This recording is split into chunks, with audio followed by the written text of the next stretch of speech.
Olá, sejam todos muito bem-vindos a mais um episódio Espiritualidade Além das Fronteiras, um espaço preparado para falarmos de espiritualidade. E antes de iniciarmos o episódio de hoje, eu tenho um convite para fazer a vocês. Nós teremos o primeiro encontro ufológico de Bauru, com a presença do ufólogo Mauro Baeri. Será no dia 14/6, um sábado à tarde. Então, para você de Bauru ou da região que queira participar desse primeiro encontro ufológico com a presença do Mauro Baeri, falando sobre presença alienígena, falando sobre as misteriosas curas extraterrestres, oportunidade única para conhecer Mauro Baeri. Eu também, Renato Leandro, estarei presente, Michele Vale também estará presente. Oportunidade única. E lembrando que os ingressos são limitados, então acione aqui esse QR Code, posicione o seu celular, faça o seu formulário, preencha e faça a sua inscrição. Primeiro encontro ufológico de Bauru, espiritualidade além das fronteiras, convida. Muito bem, e como sempre, estamos hoje muito bem acompanhados. Não é mesmo, Michele Vale? Olá, boa noite, Renato Leandro. Boa noite para você que nos acompanha. Sejam muito bem-vindos a mais um Espiritualidade além das fronteiras da religião e do preconceito. Hoje, Renato Leandro, eu estou assim, ó. Todo aluno tem um dia da semana preferido e tem o professor a aula preferida, não tem? Tem. Todo aluno tem. Eu vejo minha filha, mãe de adolescente aqui, hoje é aula da professora tal, eu adoro ela, adoro a matéria dela. Então, hoje, Michele Vale está nessa toada aí. Hoje é uma aula especial, um dia especial, com um professor especial, que já conhecemos, inclusive, né? Hoje nós vamos mergulhar aí na fascinante figura de Maria Madalena, uma mulher presente nos evangelhos, que atravessou séculos envolvida em mistérios, julgamentos, interpretações, muitas delas equivocadas, mas afinal, quem foi de verdade Maria Madalena? Uma santa, uma pecadora ou uma líder esquecida? Nós vamos conversar com o historiador André Chevitarese para entender o que é fato histórico e o que é tradição religiosa nessa trajetória poderosa de Maria Madalena. Seja muito, muito bem-vindo, professor Chevitarese. Boa noite a todos e todas. Eu quero agradecer de forma muito especial, carinhosa, pelo convite que Michele e o Renato me fizeram para estar aqui hoje, mais uma vez. Agradeço ao público que vai nos acompanhar e, portanto, vai ser um prazer conversarmos mais uma vez aqui. Doutor André Leonardo Chebitarese. André, nós fizemos um episódio para falar sobre o Jesus histórico e me lembro que na oportunidade a primeira questão já foi uma questão direta, né? Então eu gostaria de abrir já até complementando aí o que a Michele comentou. Maria Madalena, o que sabemos sobre ela? Nós sabemos algumas questões de uma mulher companheira, ela é assim apresentada, uma companheira de viagens com o pé na estrada de Jesus. Então, Jesus não era acompanhado apenas e tão somente por 12 apóstolos, mas por mulheres que também abandonaram suas vidas privadas e tomaram a decisão de acompanhar por onde fosse Jesus. E entre essas mulheres aparece lá a figura de Maria Madalena. Já é um nome bem interessante, porque é uma mulher da cidade de Magdala, né? Magdalena, né? e essa cidade é bem conhecida. Ela também fica na Galileia. Nós conhecemos algumas coisas dessa cidade, temos uma documentação boa sobre essa cidade. Então, inserir uma mulher advinda do métier urbano para acompanhar camponeses anunciando o reino de Deus é interessante. Então, foi assim que ela foi anunciada, apresentada. Então, a gente precisa discutir se, de fato, ela é uma figura histórica, companheira de viagem de Jesus, ou se ela representa modelos de mulheres que, desde o início, toparam estar anunciando o Evangelho e a Boa Nova de Jesus. Essa ideia que você comentou a respeito dessa representatividade de Maria Madalena me leva também a pensar na questão cultural. Imagina-se que, à época de Jesus, as mulheres elas tinham um papel de praticamente total submissão, né, àquela sociedade. Então, raramente, acredito eu, via-se mulheres com liberdade para atuarem, para transitarem livremente, até mesmo entre Jesus e participar de todo o processo que foi a presença de Jesus aqui. Maria Madalena, André, ela de alguma forma tinha essa liberdade e era possível que mulheres à época tivessem liberdade ou somente aquelas que recebiam autorização, por exemplo, do marido? Qual é a relação de Maria Madalena historicamente em relação à liberdade que ela tinha numa época em que a gente sabia que a submissão da mulher em relação, por exemplo, ao matrimônio era absoluta, né? Sim, é muito difícil ver ou relacionar mulheres normalmente soltas o suficiente para tomarem suas decisões. Essas são sociedades marcadamente masculinizadas, né? Então, há sempre uma figura masculina a atrelar, a amarrar, a prender uma mulher. Mas isso, se ela, de fato, tem uma família, se os pais estão vivos, se ela teve um irmão, se ela teve um tio, não é? Seja como for, não é de todo inconcebível o fato de termos mulheres nesses movimentos. Um pouquinho depois de Jesus, você tem uma infinidade de mulheres, muitas delas de origem judaica, em comunidades paulinas, fazendo exatamente o que Maria Madalena vai fazer, que é anunciar, não é, a Boa Nova. Então, Paulo cita uma série de mulheres que são absolutamente livres o suficiente para tomarem algumas horas dos seus dias, tomarem algum tempo para si, para levar a mensagem que elas entendiam ser a ideal, a mensagem de Jesus. Então, eram missionários. Então, isso também é mencionado, é citado no material paulino. Então, talvez não seja tão... que a sociedade é masculinizada, não há dúvida. Mas talvez esses grilhões que a gente muitas vezes imagina, o homem é sol, a mulher é lua, o homem é dia, a mulher é noite, o homem é guerra, a mulher é paz, o homem é o público, a mulher é o privado.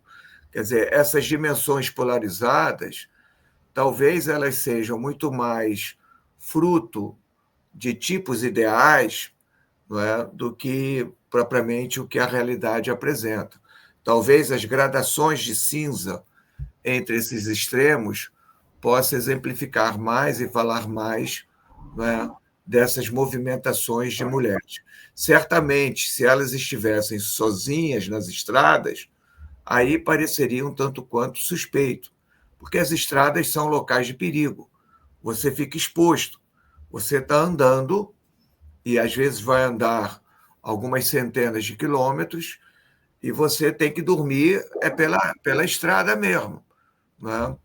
Mas quando mulheres estão acompanhadas de homens, né? E esse movimento tem uma dimensão religiosa, então isso aí já reconfigura esse direito de ir e vir dessas mulheres, né? Então, acho que é plenamente plausível trabalhar não com essas categorias polares, mas com categorias mais intermediárias, essas gradações de cinza, onde mulheres, por livre e espontânea vontade, tomam a decisão de aderir a uma ideia, a um movimento e tomar para si, né, a parte do quinhão desse movimento. Professor, tem muitas referências, eu vou citar aqui uma delas, em Lucas, capítulo 7, versículo 36 ao 50, de uma mulher pecadora que unge os pés de Jesus, que muitas vezes ela é confundida com Maria Madalena, entre outras passagens, né? É fato histórico associar Maria Madalena a essa figura de prostituição, entre outras coisas? Não, de jeito nenhum. Por exemplo, quem fez essa maldade, né, de vincular duas passagens absolutamente distintas do Evangelho de Lucas foi o Papa Gregório Magno, né, numa homilia ou no sermão, talvez agora a data possa não ser tão precisa, mas 590 e pouco, quer dizer, ali quase no final do sexto século, o Papa Gregório Magno, numa homilia, ele vai fazer uma maldade, né? E que tipo de maldade o Papa Gregório vai fazer? Ele tem um problema para ser resolvido. Entre a Maria Madalena, que nós estamos iniciando as nossas discussões, né? Companheira de viagem de estrada de Jesus. Então, anos 30 do século I, primeira metade dos anos 30 do século I. E o final do sexto século, então, nesse período intermediário de aproximadamente 550 anos, 560 anos, muito se produziu, muito se falou sobre Maria Madalena.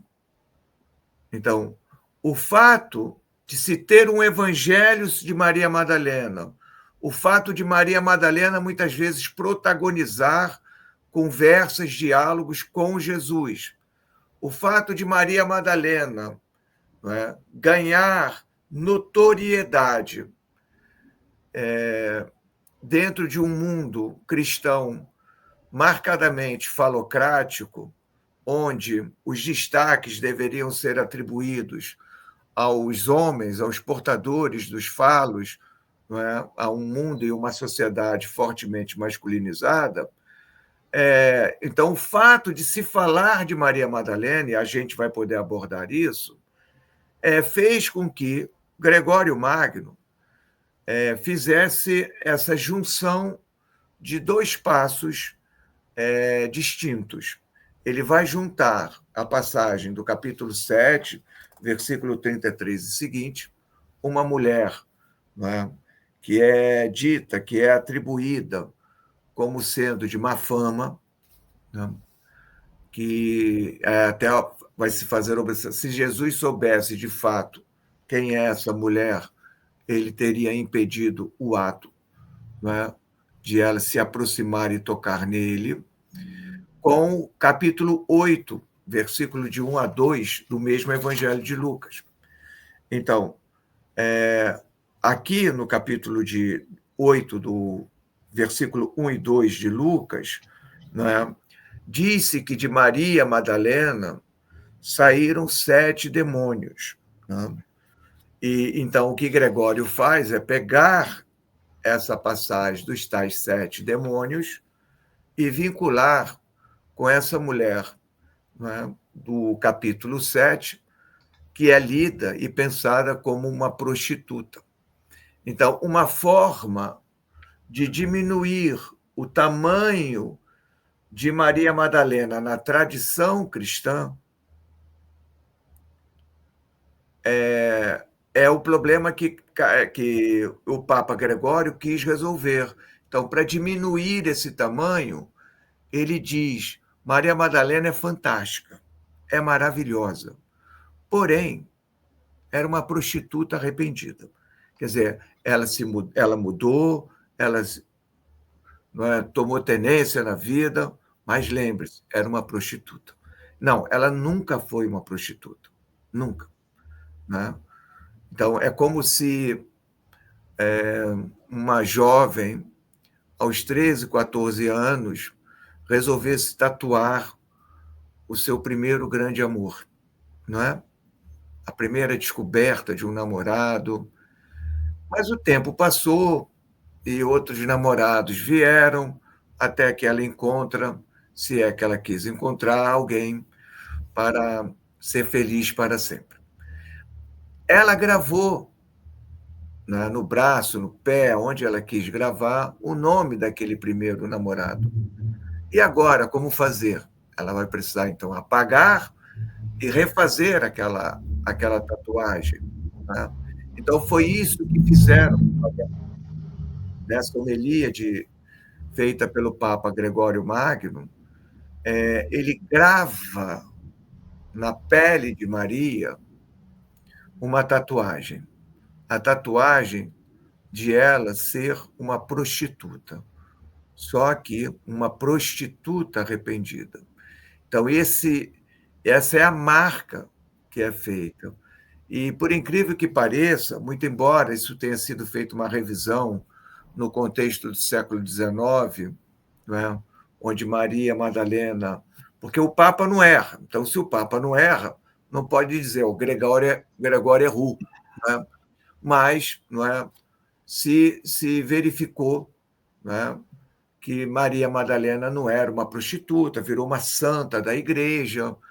Então, ela ganha uma nova reconfiguração. Mas, mesmo essa nova reconfiguração, ela nunca foi suficientemente superada, porque no final do século XIX e todo o século XX, o cinema reforçou a ideia. Então, nem precisa... O filme pode ser em alemão. Quando Maria Madalena entra em cena, ela sempre, no primeiro movimento, se apresentará com trajes, com decotes, com características e perfis próprias de uma prostituta. Até que ela tenha um encontro com Jesus e, né, Jesus vai exorcizar esse demônio da prostituição e isso vai fazer com que ela possa, então, acompanhar de forma limpa, né, a trajetória de Jesus. Então, você nem precisa ter a indicação, esta é Maria Madalena. Não, ela apareceu em cena, você já sabe que é Maria Madalena. Sim. Então, essa é uma marca que o cinema ajudou a reforçar. Uma mulher que nunca teve contato nenhum com prostituição, né, ao juntar o capítulo 7, versículo 33 e seguinte, com Lucas 8, versículo 1 e 2, ao juntar esses passos e aplicar isso a Maria Madalena, fez ela conhecer algo que ela jamais tinha sido. O que me fica muito claro é que a igreja, na verdade, tentou achatar a imagem poderosa de Maria Madalena, né? Porque ela era uma figura muito grandiosa. Você fez aí a referência à tatuagem, né? E foi uma tatuagem que levou muito tempo para ser removida, né? Porque só me parece que em 2016 o Papa Francisco declara Maria Madalena como apóstola dos apóstolos, se eu não estou enganada. Então, essa é a ideia, apóstola dos apóstolos. Não é? Mas ela não está sozinha nesse mundo. Né?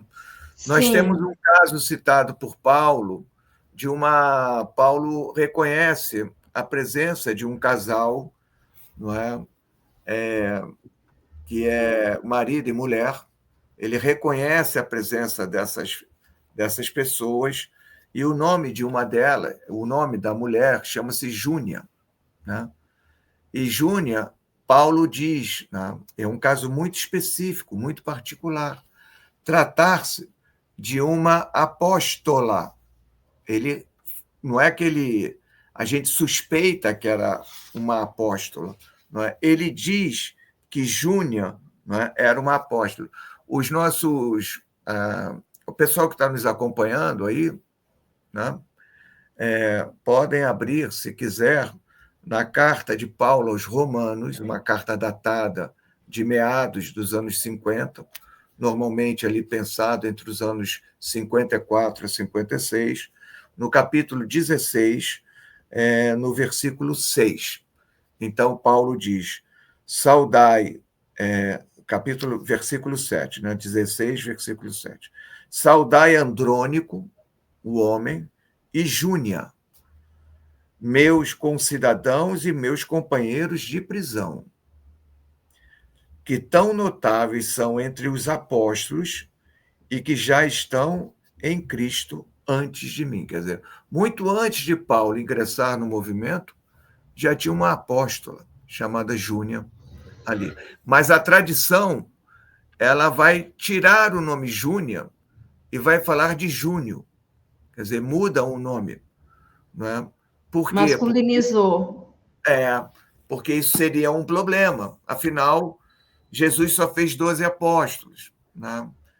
Então, é sempre a ideia de se reforçar pela masculinidade. Então, é sempre reforçar, não é, o elemento de poder para o homem. Isso tem poder mesmo, porque isso afastou, como ainda afasta, né, mulheres dos altares.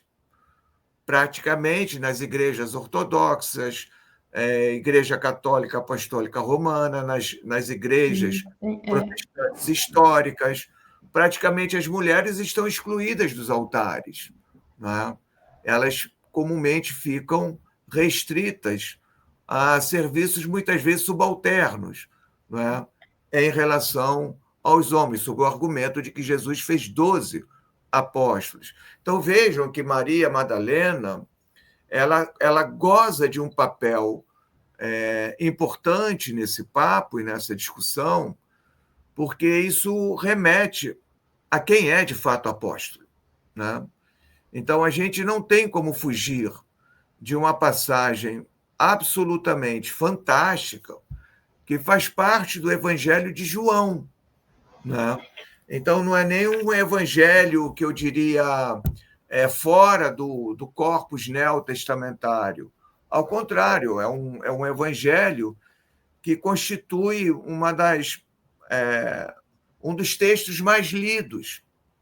Na longuíssima história do cristianismo, o Evangelho de João é, sem sombra de dúvida, um desses evangelhos absurdamente lidos. Né? E nós temos aquele momento em que Maria Madalena, desesperada, sozinha, no jardim onde se encontrava o túmulo de Jesus, né? Ela querendo saber aonde tinham levado o corpo. Né? E ela vê um homem passando, ela julga ser o jardineiro que cuida ali daquele horto, daquele lugar onde Jesus estava, cujo corpo de Jesus estava depositado, sepultado, né?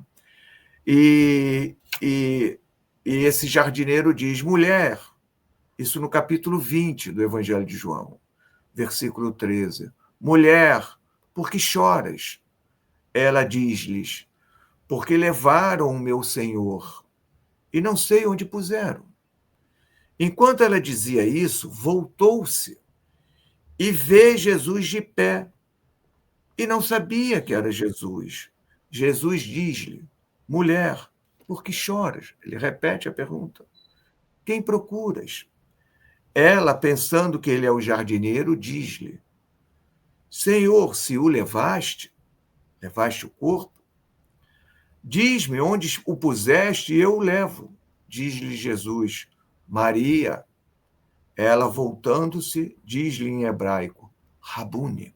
Né? E Jesus vai dizer depois uma frase célebre. Né? Ela tenta agarrá-lo e ele diz, não me retenhas, ainda não subi ao Pai. Então, veja, mas ele vai dar uma ordem a ela, né? Ele diz, suba ao Pai e subo para o meu Pai e vosso, Deus meu e vosso. Né? Chega Maria Madalena anunciando aos discípulos, vi o Senhor. Então, isso é poderoso. Né? Maria Madalena conversa com Jesus, ela está sozinha, ela tem a primazia de testemunhar a ressurreição de Jesus sozinha. Não tem ninguém. Então, olha o destaque que o evangelista dá a essa mulher. Provavelmente, não é, as mulheres nessa comunidade joanina deviam ser muito fortes, deviam gozar de papéis e de primazias, papéis poderosos e de primazias, porque todo o elemento do anunciar ao mundo que Jesus venceu a morte e ressuscitou, um Jesus que está vivo, coube a uma mulher. Mas se parasse aqui, estava tudo bem. Qual o problema, né? Vai ver que o autor quis dar uma força aí para as mulheres, etc. e tal. Mas não é assim que a história processa dados, não é assim que a história processa as informações. Então, nós vamos ter, né, a gente volta para Paulo. Esse evangelho de João, na forma como a gente conhece, nessa forma final, como a gente conhece, é ali datado entre o ano 130 e 140. Então, a gente já está, não é, em meados do século II, praticamente. Primeira metade, ali a década de 30, 40 do século II. Mas a gente lê 1 Coríntios, capítulo 9, versículo 1. Paulo diz assim, não sou livre, não sou um apóstolo, não vi Jesus, nosso Senhor. Então, o critério de apostolicidade é ver Jesus e anunciar Jesus. Eu pego esse critério que Paulo usou e que nunca ninguém disse, não era esse o critério. Não, ao contrário, era esse o critério. Sim. Início. Você pega isso e aplica para o caso de Maria Madalena, que vê Jesus e recebe a ordem, vá e anuncie que eu ressuscitei. Imagina se ela diz, não estou com vontade, não. Eu vou para casa, eu estou muito assustada, né, e não vou fazer nada. Vamos. Veja, nós não saberíamos o que tinha acontecido. Mas, ao contrário, né, é a ela, exclusivamente a ela, o papel de anunciar. Então, isso é tão forte em cima de um evangelho tão lido no longo processo histórico. Eu vou aproveitar esse gancho e queria fazer uma colocação aqui de textos apócrifos, como o Evangelho de Maria, por exemplo, que mostram Maria Madalena com autoridade espiritual, né? Mas são textos não reconhecidos. Esses textos, ele tem peso histórico? Tem alguma revelação? O senhor desconsidera? Eu não gosto, e vou explicar por que eu não gosto, de trabalhar com categorias que tendem a separar experiências religiosas como sendo heréticas e ortodoxas, como sendo textos apócrifos e textos canônicos, porque isso reforça um certo discurso de poder de quem construiu o corpus neotestamentário, os 27 livros do Novo Testamento. Então, o Novo Testamento é obra e graça dos bispos do século IV, século V. E o corpus neotestamentário, né, construído por esses bispos que já estão no poder, já são poder dentro do Império Romano, e o Império Romano são esses caras também. Então, já há um movimento de se perseguir grupos cristãos, né, sob o argumento de que trabalham com textos desviados. Pelo fundo, é esse o argumento. Não é? Esses bispos estabelecem alguns critérios. O primeiro critério é que Jesus precisa morrer, ser sepultado e no terceiro dia ressuscitar. Autores que não falarem isso não vão entrar no. O segundo textos que não corroborem a ideia de que, desde o início, houve uma preocupação de alinhar o discurso de Jesus, que é libertário, revolucionário, não é? Tornando um discurso conservador, não é? E que, ao mesmo tempo, quer se alinhar ao poder imperial, quer se alinhar a quem tem poder, e esse poder quer, não é, tomar para si as rédeas e o controle das palavras de Jesus. Então, isso está tudo aí, tudo sendo construído. Não é? Então, o argumento de que nós temos textos apócrifos, como muitas vezes aparecem, até mesmo nos títulos dessas obras, a gente precisa refutar com veemência, porque o processo histórico não é assim.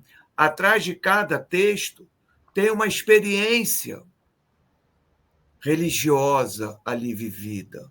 Por trás de cada texto tem um indivíduo, tem uma comunidade, tem a forma de se ler e de se interpretar a vida e o mundo a partir, não é, de revelações sobre Jesus. Então, o Evangelho de Maria Madalena, ele é espetacular. É um texto antiquíssimo, datado do século II, não é? Então, não podemos achar que se trata de um texto muito tardio, é um século II, não é? Onde, uma vez mais, Jesus chama Maria Madalena e fala para ela de palavras, de coisas, de segredos, não é? O que nós chamaríamos no grego sofoi logoi, palavras de sabedoria, não é? Essa gnose que está ali contida naquela revelação. E Pedro e André exigem que ela diga o que o Senhor disse para ela. E ela diz, não, eu não posso falar. Não é? E eles, então, do ponto de vista de querer impor, não é, o discurso do homem sobre a mulher, o discurso que as subordinam, não é? Ela, mesmo chorando, ela diz, não, eu não vou dizer. E aí Mateus vai intervir, Levi vai dizer, olha, se Jesus a escolheu para revelar palavras, que tem vocês com isso? Mas, de qualquer forma, nós encontramos ali um tipo de experiência religiosa que é tão legítima quanto aquela contida em qualquer texto cristão. Então, eu acho que o mais interessante é falarmos de literaturas cristãs antigas literaturas cristãs, do que propriamente cairmos nessa armadilha que a gente não quer cair, não é? De que existem textos inspirados, dotados de uma verdade absoluta, em contraposição a textos que não são portadores de verdade. Não. É? Todas as experiências religiosas, todas, não é? E no caso que nos interessa aqui, as experiências antigas cristãs, todas elas são absolutamente legítimas, no sentido, não é, de que experiências religiosas são elas libertárias para todos aqueles que se sentem bem ouvindo aquelas mensagens. ponto, né? Então, qualquer coisa além disso, a gente se torna prisioneiro de um tipo de olhar e de esquema que não nos parece nada bom e muito menos ajuda, não é, a pensarmos essas realidades tão distantes de nós. E aí a gente deixa, na verdade, a igreja se apoderar desse papel de dizer o que é oficial e o que não é oficial, né, professor? Acho Exato, que porque a grande questão é essa. porque no fundo, não todas as vezes que o protagonismo recai numa mulher, não é, eles vão passar o que a gente chamaria aqui no Rio de Janeiro o cerol. Eles vão cortar, não é? E cortam com a maior naturalidade, a maior. Eu estou oferecendo um curso, né? Já começou, portanto, não estou aqui fazendo Sim. propaganda do curso. Mas pode fazer propaganda Mas também. claro. De jeito nenhum. O curso já começou, não é? E eu chamei o curso de Teologias Cristãs Antigas, não é? Então, eu abro definindo se o conceito de gnosticismo ainda tem algum tipo de valor, não é? E, ato contínuo, eu estudo 3 teólogos, Valentino, Basílides e Marcião, né? Então, esses caras produziram textos muito poderosos, produziram ideias poderosas, e eu costumo dizer que teologias, elas são, de fato, imprevisíveis, porque não tem dia e hora. Você tem um intelectual que está pensando, não é? Você tem um Divaldo Franco, agora, né, recentemente falecido. Se você pega de Kardec para frente, ninguém previu a existência de um Divaldo. Mas, de repente, ele entra em cena, não é? E é capaz de instaurar um conjunto de ideias, de pensamentos, de leituras, de análises interpretativas, de sensibilidades. Todo esse aparato, nós podemos dizer, forma um princípio teológico de se ler, ou de se voltar a um Pentateuco, um Hexateuco, kardeciano, e fazer uma nova leitura, uma nova análise, uma nova interpretação. Então, você não pode chegar e simplesmente dizer, olha, não, pensando bem, o Divaldo é um herético e a gente não precisa nem ler, e empurra para debaixo do tapete. Então, esse esquema foi muito usado e ainda hoje é amplamente utilizado, como uma arma de poder, de discurso. Então, Maria Madalena, a beleza dela é que ela jamais chamou para si qualquer responsabilidade do tipo, olha como eu sou importante, né? Mas o seu papel de protagonismo dado por textos que, a priori, nem deveriam estar elogiando tanto mulheres, fez com que, no processo histórico, inúmeras comunidades religiosas cristãs revisitassem e reinterpretassem os sentidos e significados de uma Maria Madalena, sendo responsável por levar para todos aquela informação preciosa, né? Jesus ressuscitou. Renato Leandro, se você não falar nada, eu ia falar, se você não falar nada, eu já vou emendar aqui outra, pode ir. Então, não, você pode até falar, eu estava pensando aqui nessa questão, por exemplo, do Divaldo, fazendo essa analogia com Maria Madalena, é como se pensasse da seguinte maneira, como Divaldo Pereira Franco não participou da codificação, né, as obras básicas ele não está presente, então a gente vai chamar de texto apócrifo, aí, o material que porventura chegar depois. Esse erro, né? E outro aspecto que eu estava pensando aqui era o seguinte, como a chamada Igreja Católica Apostólica Romana retira, né, o Evangelho de Maria Madalena não está presente, né, no Novo Testamento. E nós sabemos, até uma palavra citada aí, né, pelo professor André, o gnosticismo, que de repente traz uma ideia de que muitas das mensagens, muito da palavra de Jesus que chegou a Maria Madalena, pelo fato dela ser, né, a apóstola dos apóstolos, enfim, Jesus tinha com Maria Madalena uma relação especial e muito do que Madalena absorveu de Jesus, como a Igreja Católica Apostólica Romana ignorou, aí fica aquela pergunta: o que nós perdemos? Ou, na verdade, uma parte desse material conseguiu se recuperar, ou uma parte, algumas, ou seja, essa diversidade, né, do cristianismo se apoderou. Aonde a gente pode beber, professor, dessa Maria Madalena que ouvia de Jesus aquilo que muitos dos apóstolos não ouviram? Então, se nós formos garimpar, né, no longo processo histórico, admitindo desde a primeira referência dada a Maria Madalena, ela vai aparecer, de fato, pela primeira vez, né, com protagonismos com outras mulheres em Marcos, Mateus, Lucas, né? Mas antes de falar de Maria Madalena, um conjunto gigantesco de mulheres são citadas nas cartas paulinas. Eu mesmo mapeei essas mulheres todas no livro Paulo, que a história tem a dizer sobre ele. Quando a gente mapeia na longuíssima duração Maria Madalena, ela é sempre pontualmente lembrada. Sempre. Sempre. Sempre pontualmente lembrada. Seja com uma frase, seja com um parágrafo, né?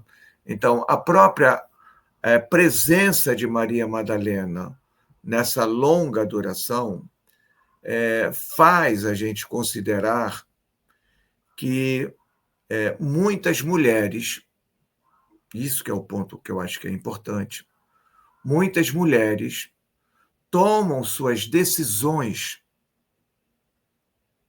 de seguir Jesus, de se entregar a uma vida num claustro, entregar a sua vida como missionária, entregar a sua vida para construir, não é, uma mensagem de reino, de um reino do aqui e agora, instaurado nesse tempo presente, e não um Jesus que ainda vai voltar.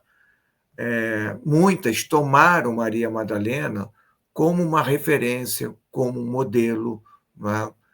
E isso é bastante significativo, porque a ideia é que quem fala seja prioritariamente o homem e não as mulheres, né?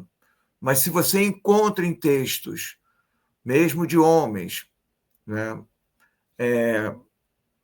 falando de Maria Madalena, é porque ela representa, não é, uma enorme força, um enorme poder em termos de ser um espelho, ser um norte para muitas mulheres. E isso ela atravessa o longo processo histórico. É impressionante a força que ela tem, né? Então, isso é o caso de Maria Madalena, mas quantas mulheres tão fortes, tão poderosas, não é? E que não deixaram de viver suas experiências, mas pelo fato de serem mulheres, tiveram, não é, silenciamentos, não é? Porque essa nunca foi uma questão resolvida, não é? Você pega o caso de Maria, mãe de Jesus. Quando você entra no século II, começa a se discutir, não é, a figura de Maria. Qual é o papel dela? Bom, se ela é a mãe de Jesus, portanto, Maria ocupa um papel salvífico importante. Na medida que Jesus vai ganhando um contorno cada vez maior, até se tornar em Nicéia Deus, inegavelmente, se criou um grande problema. Qual é o papel de Maria, a mãe de Jesus? Seria ela uma estrita humana? Seria ela uma deusa? Seria ela, porque se ela é a mãe do Filho de Deus, que papel ela tem? Não é? Pois é. Ela é uma deusa? Então, isso vai chegando ou vai reverberando de tal ordem que no século V, em 2 concílios ecumênicos, vai se discutir quem é Maria. Não é? E a conclusão que se chega é que ela é como é que elas chamam? Theotokos, a mãe do Filho de Deus. Quer dizer, Maria ganha uma dimensão tão alta porque é uma pressão de pessoas anônimas que a gente nunca ouviu falar, principalmente mulheres, né, que estão consagrando suas vidas a Jesus, que estão vivendo exclusivamente em função de Jesus, que estão dispostas a morrer em nome de Jesus, que elas exigem dos bispos, né, um papel extraordinariamente grande para essa Maria. Isso é tão doido que, se vocês abrirem o Alcorão para ler, a ideia de trindade ali, que vai aparecer no Alcorão, é Deus Pai, que isso Alá vai refutar. Ele diz, olha, eu não sou trino, eu só sou um. Não é? Não existe trindade, mas ele vai, o Alá, em um dos passos do Alcorão, vai até ponderar, Jesus, você andou dizendo que você é meu filho, não é? E Jesus, não, eu nunca disse isso. Quer dizer, Jesus tira o dele também, né? Mas qual é a ideia que o Alcorão tem acerca de trindade? Deus Pai, Deus a Mãe e Deus Filho. Não tem Espírito Santo, é Deus a Mãe. Maria, ela é tratada de uma forma muito especial, muito carinhosa no Alcorão. É vista como uma pessoa muito importante, mas ela não é uma deusa. Esse é o ponto, né? Mas na tradição cristã, você eleva Maria a uma condição e a uma potência tamanha, e depois você não sabe o que fazer. E ela atravessa séculos e chega no nosso tempo presente de forma muito poderosa, que mesmo a tradição protestante, por mais que evite falar sobre Maria, por mais que a tradição evangélica evite falar sobre Maria, ela está lá, como uma lembrança, como um incômodo, uma lembrança incômoda, não é? A se perguntar, e aí, quem eu sou? Então, isso é fruto de se negar direitos e participações efetivas, reais, na construção daquilo que se chamou, não é, a autoproclamada ortodoxia, a ortodoxia cristã. Ela é que vai sufocar, ela é que vai negar o papel, não é, das mulheres nos altares, né, no mesmo patamar, na mesma igualdade que os homens.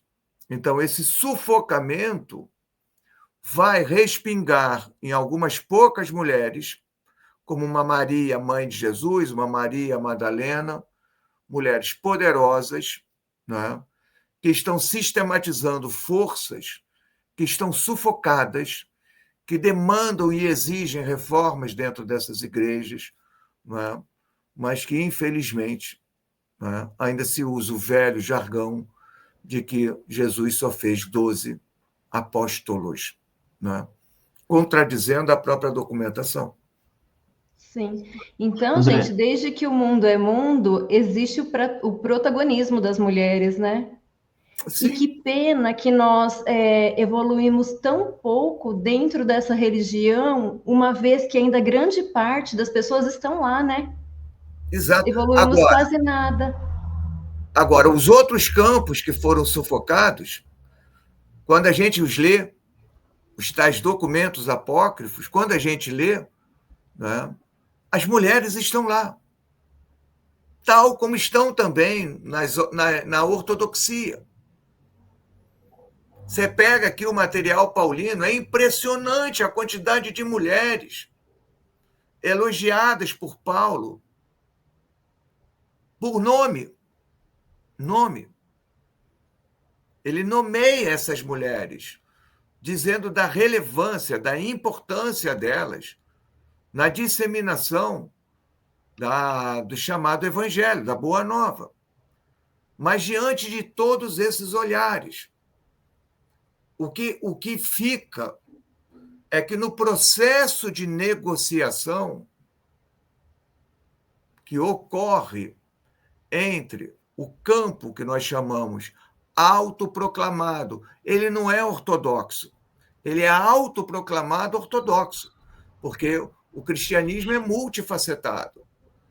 Então, eu também não aceito a ideia de se atribuir a ideia de uma ortodoxia, como se fosse a mais correta, a verdadeira, em detrimento de outras. É um campo majoritário que consegue se impor e fazer uma aliança com o império. Então, esse campo, muito embora o corpus neotestamentário esteja repleto de mulheres poderosas, nós somos capazes, pelas nossas formações cristãs, desde criança, desde a mais tenra idade, de ler o corpus neotestamentário e não encontrar mulheres, só homens. Nós não encontramos sequer, muito embora está evidente, a África dentro do corpus neotestamentário. Você lê lá, né? Simão de Cirene ajudou Jesus a carregar a cruz. Bom, mas Cirene fica onde? Fica em Paris? Não, Cirene, né, é norte de África. Norte de África. Apolo, que veio de Alexandria. Alexandria fica onde? No Egito. Mas a gente não tem o treinamento para capturar esses elementos que não são só indiciários. Eles não aparecem assim meio escondido. Eles estão evidentes. Mas nós somos treinados a ver, né, 12 apóstolos, 12 homens, e uma tradição cristã formada só por homens. Então, isso a gente precisa se reinventar em termos de leitura. Nós precisamos não ser tão apressados e começarmos a sublinhar, aqui está um nome feminino. Olha, aqui está um nome africano. Tem um cidadão chamado Níger, em Atos dos Apóstolos. Ao pé da letra, negro. Mas a gente não consegue ver. Então, a nossa leitura, ela é fruto daquilo que nos formou. E daquilo que, muitas vezes, a gente diz, bom, mas eu já estou imune a isso. Não, não está. Não é que esse peso de uma tradição cristã, né, muito masculinizada, uma tradição cristã que nos foca e nos concentra, por exemplo, na escolha do Papa. Mas a gente pouco lamenta, não é, a morte de mulheres cristãs, por exemplo, que tiveram suas vidas de forma absolutamente divinas e, às vezes, muito maiores que o Papa.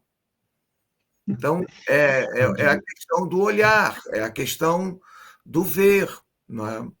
Então, esse olhar, André, isso. Esse olhar, você comentando aí a respeito da forma, né, como a Igreja Católica Apostólica Romana retira, né, as mulheres ou as coloca em uma posição muito distante da realidade. Mas a gente tem a arte como um elemento que, de alguma forma, tenta indicar caminhos, ou pelo menos dar sinais. Me fale sobre aquela pintura que existe da Santa Ceia. Existe uma figura ao lado de Jesus ali, que muita gente diz que é Maria Madalena, na pintura.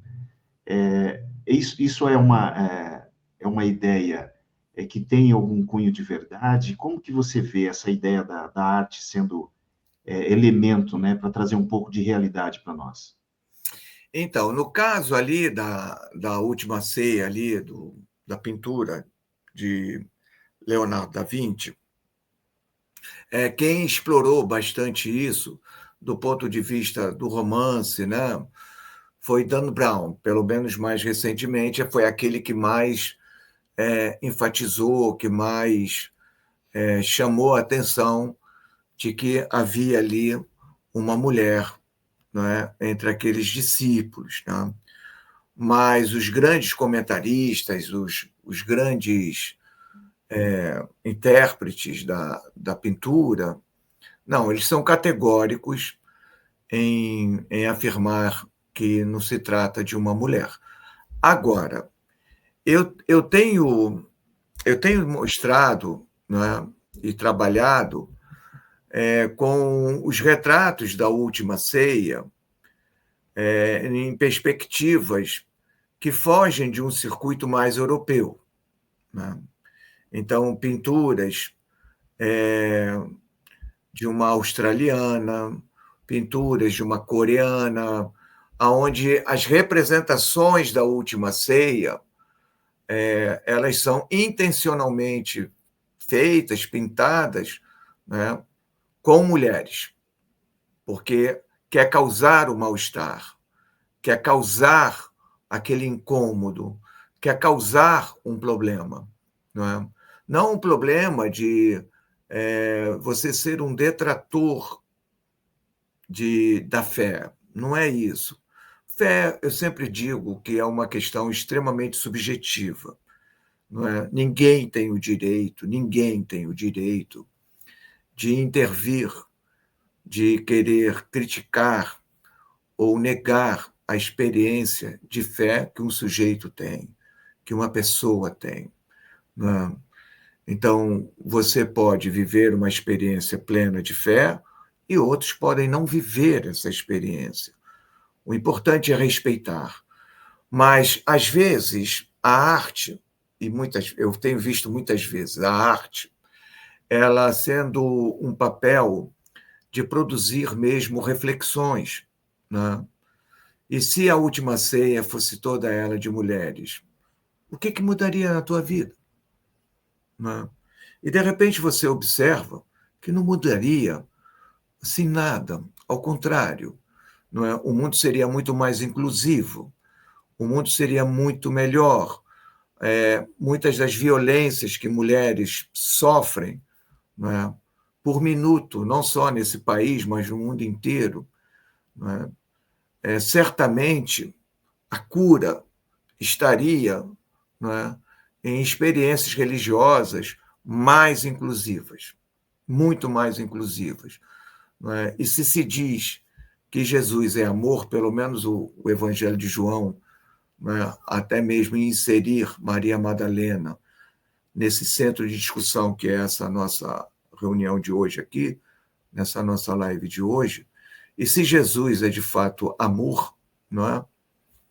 Por que negar amor na sua plenitude, né, colocando mulheres, e mulheres também trans, nos altares? Não veria nenhum problema nisso.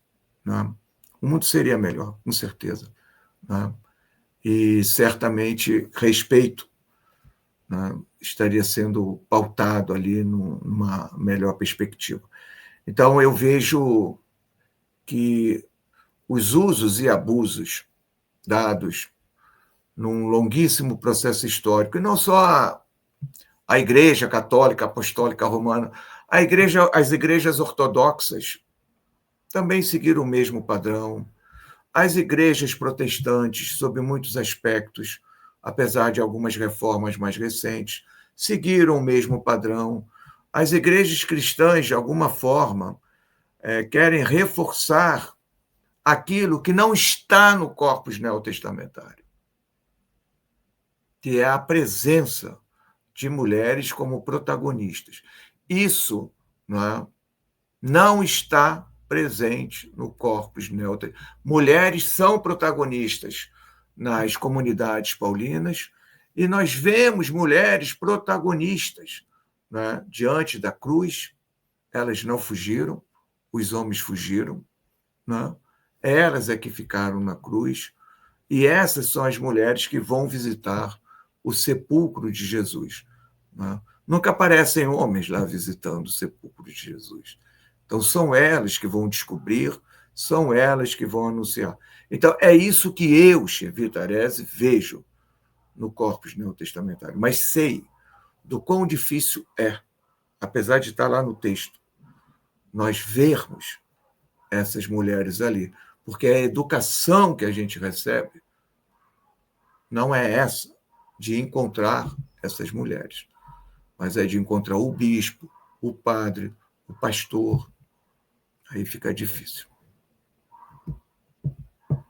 A gente pode até imaginar que se Maria Madalena estivesse aqui, em 2025, atuando religiosamente, ela encontraria muita dificuldade também, porque dentro a começar pelo reconhecimento, é pelo reconhecimento. Quer dizer, ela poderia ser tão altiva, tão livre, tão independente, porque hoje o discurso em campos fundamentalistas, religiosos, cristãos, não é esse, Ao contrário, é de subordinação mesmo, papel de subordinação. O homem cabe, aí volta aquele velho esquema. O homem é sol, a mulher é lua, o homem é dia, a mulher é noite, o homem é guerra, a mulher é paz, o homem é o público, a mulher é o privado. Então, não existe a possibilidade de se trabalhar em determinados campos com as gradações de cinza. Ou é branco ou é preto. Mas a beleza não está nesses extremos. O homem não é sol e a mulher é lua, não é? Mas se trabalhar nas gradações de cinza, entre o branco e o preto, a mulher pode e foi, sol, a mulher foi público, a mulher saiu para trabalhar. Tem um filme lindíssimo que vira cult porque ele é tão incômodo que não chega no grande público. A Rosa Púrpura do Cairo, do Woody Allen, trata disso. Quando veio a Grande Depressão, do ponto de vista econômico, nos Estados Unidos, quem saía para trabalhar eram as mulheres. E quando voltava para casa, era vítima de violência, porque ela é que colocava o dinheiro em casa. Entende? Então, o Woody Allen soube trabalhar isso. E a fuga da mulher na Rosa Púrpura do Cairo era, antes de chegar em casa, passar no cinema para assistir um filme de Hollywood onde ela podia, pelo menos, sonhar, porque em casa ela já sabia que ia apanhar muito. Por quê? Porque ela foi preparada dentro de um universo cristão para ser a lua, para preparar a comida, e quando o marido chegar, eis aqui sua comida. Está toda prontinha, bonitinha, cheirosinha. Então, isso é o que se retém para muitos quando leem o corpus neotestamentário. Então, isso é uma tristeza, uma pobreza, porque Exato. todo o elemento revolucionário de Jesus você joga simplesmente no lixo.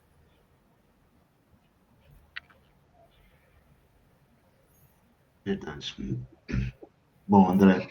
Ainda bem que quem faz a comida aqui em casa é o homem. Isso mudou aqui, viu, professor? Aqui não tem essa, não. O homem cuida da louça e faz a comida. Eu também faço muitas coisas dentro de casa. Eu acho que assim, eu estou brincando, mas de uma forma muito respeitosa, mas acho que uma forma da gente mudar isso, a gente fazer as nossas pequenas revoluções do portão para dentro, né? Porque aí nós teremos os nossos filhos, e os nossos filhos vão aprender de uma outra forma, vão constituir uma família de uma outra forma. Então, minha revolução aqui dentro é que todo mundo faz a faxina, o homem faz a comida muito melhor que a minha, né, Renato Leandro? Porque a gente sempre acha que o quintal do vizinho é sempre mais bonito, né? Tem isso. Então, de repente, a gente pode começar a achar que o nosso também é, né? Tudo começa em casa. Sim. É verdade. Tudo. Não, maravilha. André, a gente está chegando ao fim aí desse nosso encontro. Queria agradecer imensamente por você ter aceitado o nosso convite. É sempre um prazer ouvi-lo. A gente aprende bastante, discute alguns assuntos e refresca um pouco, né, a memória em relação a esse histórico, né? E é sempre importante relembrar.